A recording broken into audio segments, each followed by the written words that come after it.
Henry Ford, of course, famous for developing the automobile assembly line.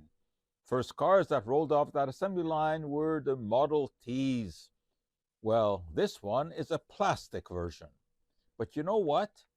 Ford himself had an idea of making a real plastic car way back in 1940. In fact, there's a famous picture of him that was shown in many magazines where he's wielding an axe, smashing what was called the soy plastic car. Well, not exactly. This was really his personal car, which had on the back trunk, it had a lid that was made of plastic. However, it wasn't the whole car. But a year after this, there was a car that he had made, at least his workers made, that was made of soy paneling, 17 panels of soy. So it was called.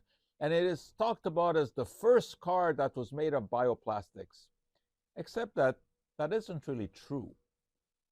The plastic was mostly Bakelite. Bakelite, interesting plastic, invented in 1906 by Leo Baekeland, the Belgian chemist working in the US.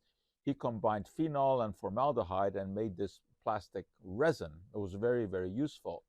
Well, this car, the panels, were made mostly of Bakelite with a little bit of soy in there. Now, what kind of soy?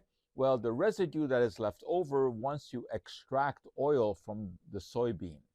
And Ford had the idea that this is something that could be used. Well, it turned out that a small amount blended into the plastic would extend the plastic, and thus was born the soy car, which actually wasn't really soy except for small amounts. Well, why was Henry Ford so much into using soy in his cars? Because he knew that his farmers were very good customers all around North America. And he thought that if he could encourage farmers to grow soy, make more money, they could buy his cars. So he came up with this idea of chemergy, which is sort of a merger between industrial chemistry and agriculture. And his idea was to have farmers grow soy. He would convert the soy into products that he could use in his car. And in 1940 came this demonstration of the soy car. But then the war intervened and it was never made again. However, there was more research that was carried out at the so-called Edison Technology Institute that Ford started. Thomas Edison was a great friend of Ford. And together they started this institute where they did research. And one of the products of that research was soy protein, strands of soy. And this was used in order to make food analogs. This really was the birth of the veggie burger.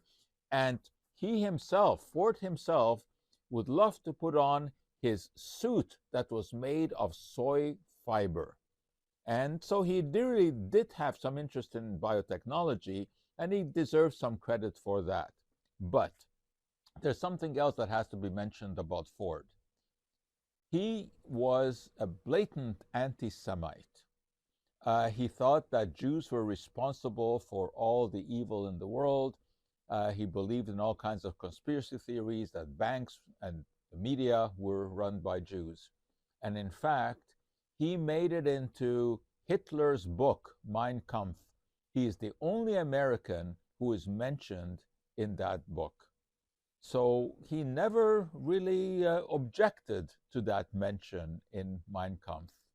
But of course, today, I think we should object to mentioning Ford without putting him into the proper context, giving him credit where credit is due, but also making sure that people understand that he was a racist and an anti-Semite. And since Thomas Edison was his friend, we have some questions about Thomas as well.